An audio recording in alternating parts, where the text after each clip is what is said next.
welcome to my kitchen. Today I'll be demonstrating how to make a grilled pimento cheese sandwich. One of the first things you need to do, even before you get the ingredients I've laid out ahead of time together, is preheat a heat source such as a toaster oven, air fryer, a pan, or a griddle, which I'll be using in our example today. Note, do not touch hot griddles. And so you'll need to get ingredients together. Today I'll be using sourdough as my bread, as it's good for grilling. And for the main ingredient, we'll be using pimento cheese to evenly spread it across this bread. Depending on whether or not you have something in the center, such as ham, you might want to have either one or two pieces of bread spread with pimento. If you have something in the middle, such as ham, I wouldn't recommend having one on both sides of the bread, as instead of the ham being glued to the pimento cheese, it's in the middle of a melty mess on two sides, and it just slides out the middle, and then you don't have a sandwich. You have two pieces of bread and a ham. Disaster. And so, after adding the ham and putting the two pieces of bread together, I'm using Black Forest ham for this example, although anything in the middle works, such as turkey, etc.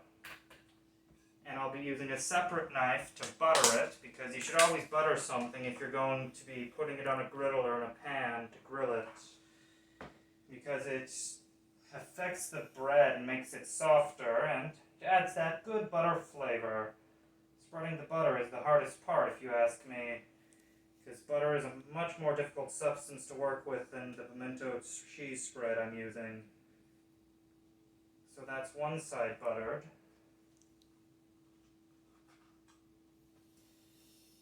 And the other. Ideally, you wouldn't even want to set it down on a plate, but just butter both sides, but I'm not that much a professional in this kind of sandwich making that I can do that very easily yet. And so, the second side buttered, we will be taking it to the griddle, which I have preheated ahead of time. I'm currently putting it on at 400 for 2 minutes, and I'm hitting start so my timer begins. Now I'm going to wash the butter off of my hands.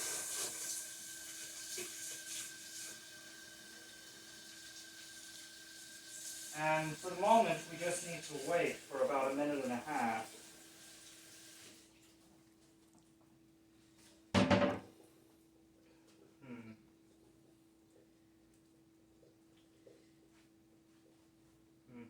If you don't have anything in the middle, you probably want to put pimento cheese on both sides, as you have more filling, so it'll be a more filling sandwich. Unless you're making it for a smaller child who can't eat twice the filling. Although that is a minor distinction, I suppose.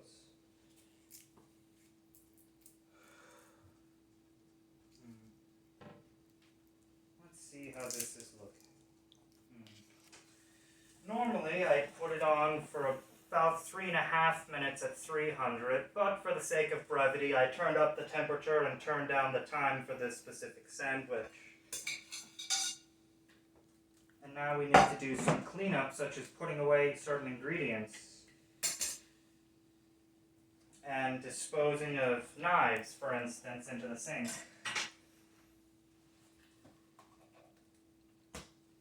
So now the lid is back on the pimento cheese and the butter, and the bread has been all wrapped back up. And I should have time to put away all of the ingredients that are not in use before I need to take the sandwich out in 15 seconds.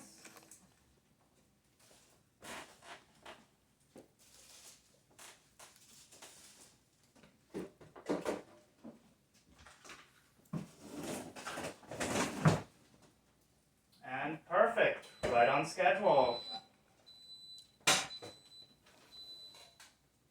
And that there is a